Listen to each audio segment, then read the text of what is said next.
Hi. Hi, So you're Sarah. I'm Sarah. Tell people who Yeah. haven't been lucky enough to be introduced to who Sarah is, who Sarah is. Who is Sarah? I am a creative. I am somebody who is really, I think, intentional about finding ways to introduce creativity in all areas of my life. And even now, I'm thinking about this exercise we did at work where we, out of a list of 50 values, we narrowed down our whole lives to just two out of the 50. And mine came down to faith and creativity. Um, and so really focusing on how those two things intertwine in my day to day and in all things. So, yeah, that being said, vocationally, I'm a youth and young adults pastor at a church in Los Angeles. Um, and which is crazy. We'll get into that story a little bit later. But yeah, I am that. And I am also, I run a program called Next Gen for youth entrepreneurs. So we have who Sarah is, sort of, to an extent, In a roundabout way. in a roundabout way. So kind of talking about you lived in Vacaville, California for how many years? 11 years. Which is such a long time. Yeah. And it was a very fun time. What possessed you to move from your 11-year Vacaville stint to Los Angeles now? Yeah. I think there were two main focuses for the move. One was all of my family are in Southern California. And it had been 11 years of missing birthdays, of missing celebrations, of missing things. And in 2019, I was really challenged by a friend of mine to lean into my family. He was like, why are you not integrated with your family? And Yeah. just really challenged my process on that. And so from 2019, really felt a draw to move back home and to be close to family. And then the second was I'd gotten a prophetic word from somebody about my season being done, and that the sun was setting and it was time for something new on the horizon and to stop serving another man's vision. What is a prophetic word? So, yes, wonderful. Prophetic word. So a prophetic word is, in essence, somebody hears from the Lord on your behalf and Cool. deliver a message to you that the Lord is trying to speak to you. It can happen through a dream, through visions, through all kinds of fun, weird and wacky ways. Yeah. So, yeah, on that, I had sort of gotten that, and I took it for what it was, and my season was over and I needed to shift out. It was not an easy decision for me. And as you know, you part of that journey. You had said before I got on the plane that trip, I was actually coming out to see your soon to be in-laws. Yeah. And you took me to the airport and you said, "You're done here." And I was like, "That's very rude." Yeah. When I got back, I was like, I think you picked me up from that trip as well. And, yeah, you were like, oh no, I responded and I was like, yeah, I got to start this process of figuring this out. Yeah. So do you feel like, with the prophetic word, it was almost like someone who had no way of really knowing what was going on was like confirming what you were already headed toward? Or like just opened you opened up your mind to the possibility of... I think the latter, purely because at the point that I had received that word, I had made a conscious decision to stay in Vacaville.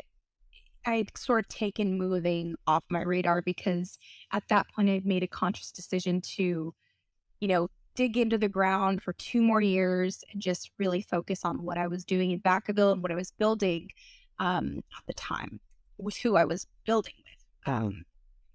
And really enjoyed that time in that space. It was really like precious time looking back. And yeah, I think when I got it initially, I had received it and I was like, this feels really pretty. Like it feels like a nice and it was like flowery language, really cool. And then it was also like, well, it doesn't feel for right now.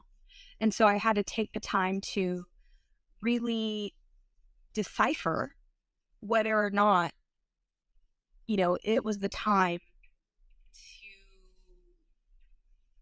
to lean into that word, Mhm. um, or, set it aside until it was time to figure it out. Yeah. So So that was kind of those were the those are the two things. inciting factors that. The incidences. Yes. And after I had gotten off the plane and I spent some time with your future in-laws. Yeah.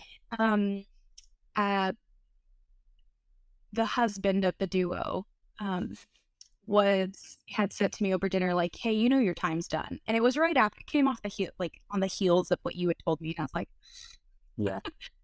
I don't know that, but yeah, I know that. So, and then, there was really like it triggered, the momentum in me making the decision to go. And it was a 6-month process from conception to execution. What was like the switch in your brain to make that decision? Because I know like when I've moved in the past, like it takes me a while to ramp up to like jumping off that cliff completely. And I know for you, like I was there for a lot of that. And so I know it was quite a process, but what do you think was the tipping point where you're like, I really feel like I need to go to LA? Yeah, I think I did my best to make this decision in honor of the leadership that I was partnered with. And I, as you know, at the time had my hand in a lot of cookie jars, and I was operating at a very highly influential level in the space that I was in. Mm-hmm. And for me to leave that meant a lot. And I was really deeply integrated into the lives of a lot of teenagers because that was my job as a youth pastor. And to really like pull myself out of that space was a really difficult decision to make, as you're aware of. But I think the switch came when I realized that if I didn't do it, I eventually would be unhappy. Yeah. And I knew that, like, yes, this is all great. And yes, this is all good. And I'm making an impact and I'm doing all of these things are good. But at the end of the day, if I don't do this, then I'm saying no to something that could be better. And not just better for me, because I believe like if you make a decision, it needs to be win-win-win. Like everybody needs to be able to benefit, and there should be belief that everybody will benefit. So me stepping out should be beneficial to this community. There should be an option for them to be beneficial, or me making space or creating space for something better to go. Like I took it so far, and it's not dependent. The success of something is not dependent entirely on me. And that's something that I needed to pull out of personally, because it's very easy when you're operating at a really high function or you feel really valuable, you feel really necessary in a place, to believe that the weight of the organization rests on your shoulders. And if you were to leave, they're going to fail. And it's not ever going to be good. And that's not a great mindset to have for yourself. It's so much pressure. And at the end of the day, like I'm replaceable. Not me personally, but like my job, I can be replaced. And probably but like most likely by somebody better. who can focus on just one thing. And that's what I had to believe and what I had to really recognize within myself. It's like, oh, I believe that this place is going to fail if I'm not here. And that's not great for me. Like, that's a lot of, like you said, a lot of pressure. And then I also had to believe there's something that I need to walk into to become a better version of me and become the next version. I had to grow up. And Vacaville was a place, when I moved there, I was 21 years old. I was really needing to understand who I was and become an adult and really reparent myself and like relearn how to navigate life as an adult away from my family. And I think leaving Vacaville was sort of a marker for me that like I'm no longer like operating in this space of like being a daughter, but I'm operating as being a mother. And switching that gear was really, yeah.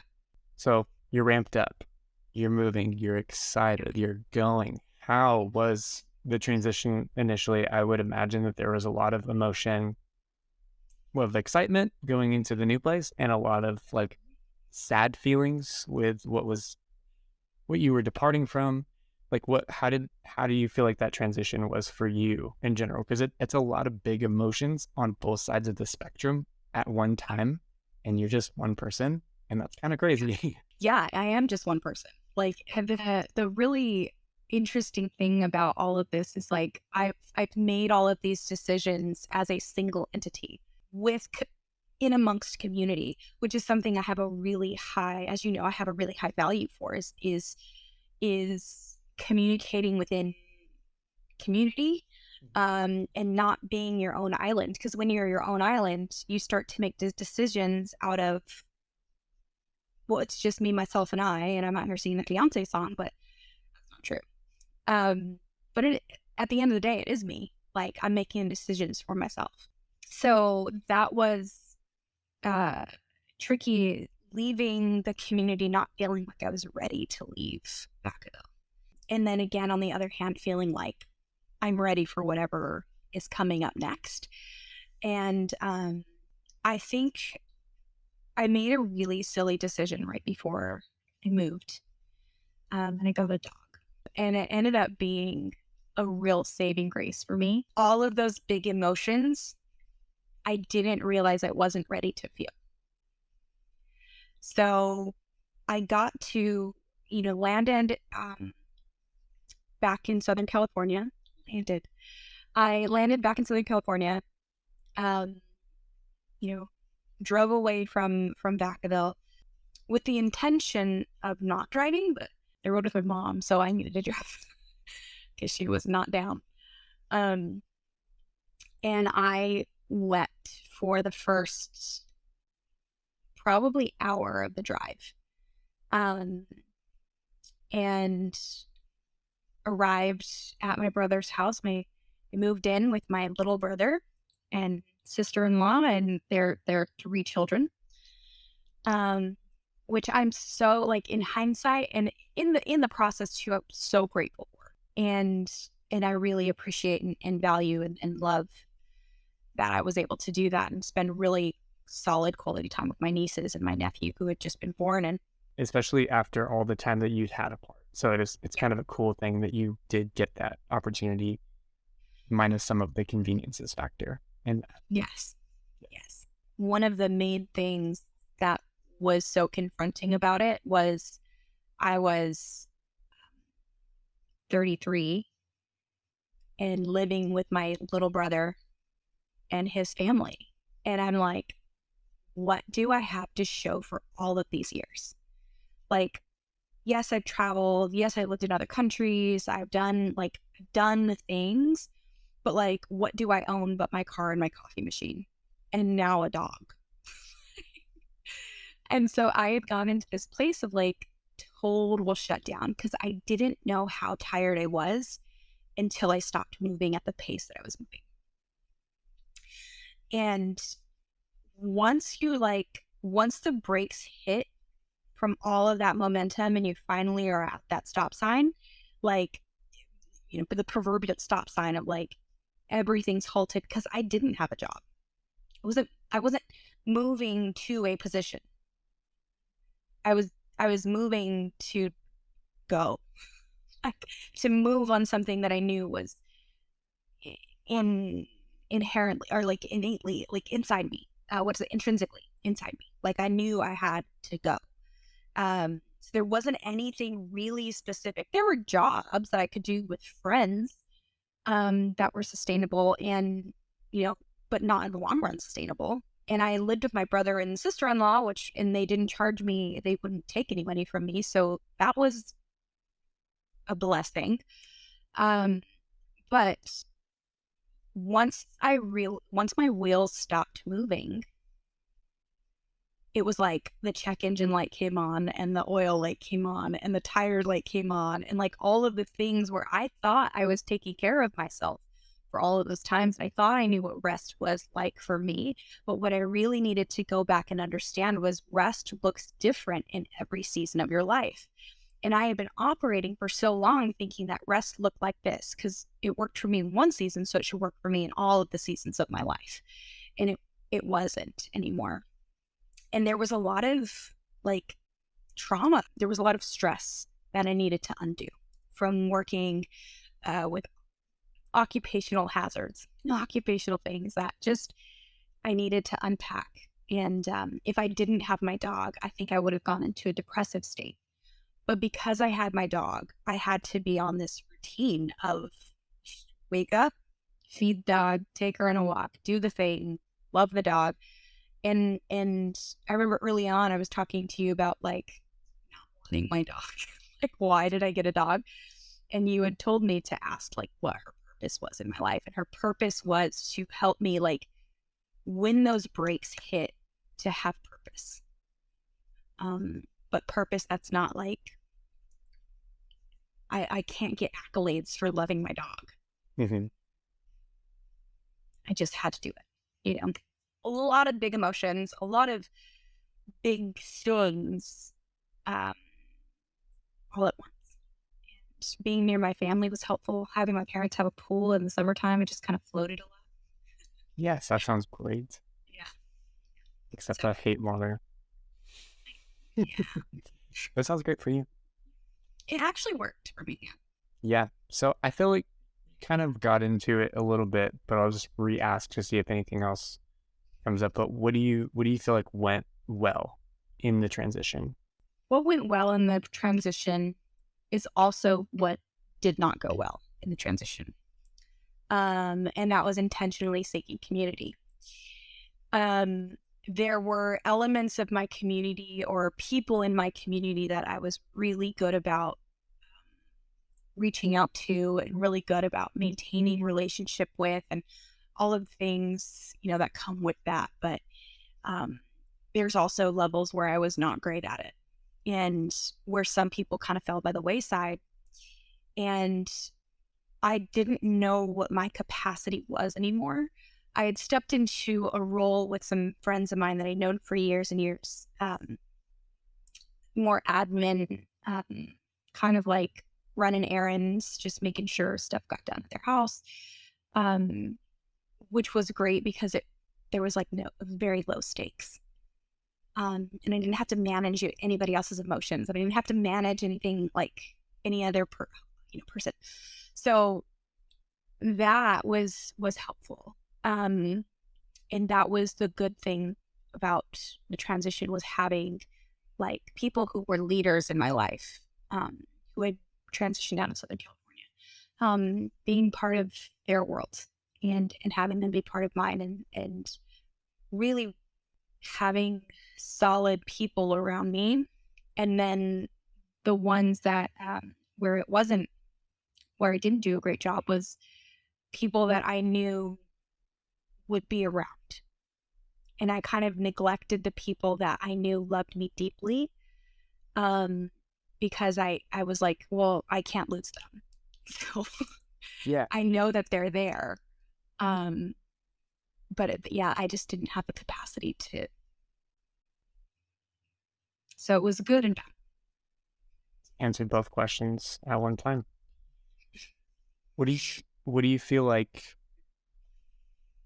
in all of this, in the process? Because how long have you been down here now?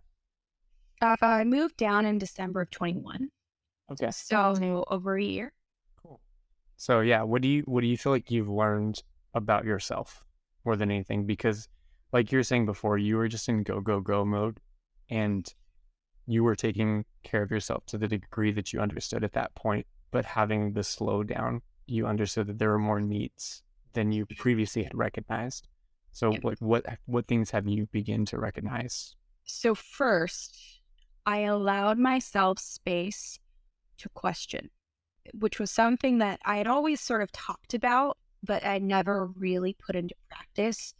Um, I allowed myself space to question my purpose. I allowed myself space to question my identity. I allowed myself space to question my belief structure, um, why I believe what I believe, why I like what made me live my life. All of this leading up to this point for so long. And I just did a lot of questioning, a lot of resting. I worked 2 days a week and got a lot of massages, which was beautiful. But I think the biggest thing I learned about myself in the process was that I'm very capable. My foundation is a lot more stable, more sturdy. When I thought it was sturdy, and then I got knocked around a little bit by a big move, I was able to really solidify where I was. Also learned what rest might look like for me is different, and really needed to understand that before I stepped into the role that I'm in now. So we're in Los Angeles now. We are. We've dealt with quite a bit of the big emotions. And, I think there's like a honeymoon period when you move anywhere where it's like, oh my God, it's so exciting. And then after a year and a half, it's like, okay, I live here and it's cool. But now I have to like create new routines, have new friends, have all these different things. How do you feel like you've found your sweet spot? If you have, or like if you're in the beginning stages of certain aspects of it, like where have you found your sweet spot in now that the honeymoon phase is over with moving? Yeah, well, it's kind of interesting because, yes, the honeymoon phase is a little bit over with moving in general. But I've just moved again into my own apartment. First time in my life living on my own, and it has been refreshing to say the least. Yeah. To say the least. Not, no shade to any former roommates or housemates or anything like that. I absolutely love those seasons of my life, but it was just time for me as a 30-year-old woman to maybe live in my own space. I think I'm in a new space of learning a new rhythm because I've only been living in this apartment now, really December, because I moved in on the very end of November. So December, January, February, March, 4 months. And yeah, I think the excitement and like novelty of living on my own is wearing off, and so that, and then the novelty of this new role, because I started a new role in September, August 31, so basically September 1st. Started a new role in LA, like actual dream job, dream living situation. Like when I was a kid, I wanted to live in Australia or Pasadena, and I'm in Pasadena, and not far from one of my best friends. My neighbor is involved in the community I'm involved in, so I'm alone, but I'm not, which is ideal situation for me, and very walkable time, like very walkable space. And what's really interesting to me in this space is I've not changed my lifestyle. very much. I'm very intentional about my rest. I'm very intentional about a lot of things that I recognized I needed to build into my routine and the rhythm of my life for sustainability. And in that, I have, like, since November, I've lost 10 pounds. Let's go. On it, like, really, without changing anything but the rhythm of my life. And my job, the responsibility factor went way up. The weightiness factor went way up. Like, all of the things that I was doing, my time, all of the stuff went way up. But my happiness has also gone really high. My contentment has gone really high. My ability to rest well, to eat well, to function well has also gone up, because all those months ago, I decided to step out of what was comfortable and step out of what I knew was a sure thing, and step into something that was unknown, but still a sure thing in a weird way. And now I'm the happiest I've been in a really long time. So exciting. I know. Yeah. And there's been, like, opportunities open to me that never would have been open had I not gone. Yes. My final question, with you kind of painting the picture of why we're even talking about this, because you actually have life experience, and that's kind of the point behind anything that we're putting up on YouTube, is I want it to be something that's from a lived place, not just a theoretical place. Because I think we have enough people speculating on what things could be, and they haven't lived it. Yeah. And I think that there's just so much more power behind someone who's walked out certain things and putting it out there for people, like being honest, being vulnerable, and like, this is the good, this is the bad, this is what I wish I would have done differently. And so I think that you've done that really well, and I appreciate you, the first guest on this new segment. Ooh, I love that. Because this is my YouTube personality right here. Oh, okay. Not actually. No, my last question would be, with all that in mind, what advice would you give to somebody who maybe is going through a move, considering moving, having a tough time in the train, like anything that we covered? Like, what advice do you think would be really helpful, or you wish someone would have just shared with you? That's a really broad question, I understand, but whatever you feel. Yeah, I think the first thing that pops into my head is pressure. Anytime you're in transition, or you're feeling like there's a big change going to happen in your world, it's very easy, at least for me, to start piling on the pressure of things you have to do before this can happen, or preparing yourself for what it could look like, or all of those things in the different areas. And then you become this, like, instant pot of, like, pressure. And then it's very easy to talk yourself out of something that could be really good for you, because the pressure gets too much. And then the pressure gets too much, and you're like, well, I have anxiety about this, so this probably isn't the right thing to do. But if you just go and, like, press that little red button at the top of the Instapot, and let some of the pressure go by going, you know what, I don't have to have it all figured out. I can go one step at a time. I'm somebody who makes, like, really giant leaps without a lot of thought. So, I think once I started overthinking transition, is when I got myself in trouble.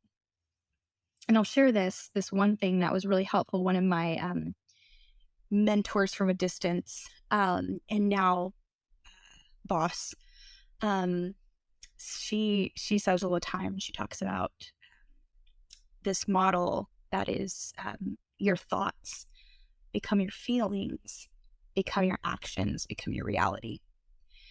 And that was such a powerful tool for me to have literally written down, just thoughts, feelings, actions, reality. And an example of that I use even with my youth kids today is, if you have a thought that comes in your head that's my friends are mad at me and they don't like me, I start to feel like I'm not worthy of being around, and I must be irritating to people. They must not want to be around me. And so my action then becomes me pulling out of the friend group and me not texting first and me being reading into messages or reading into body language that's not there, just over communicating. Over analyzing subtle communication. And it becomes your reality because once you start really pulling away, they also will start pulling away because you're putting out the vibe that's like, I don't want to be around you. And that's just an easy example of that. But your mind, your will, and your emotions are what sets the course for your life.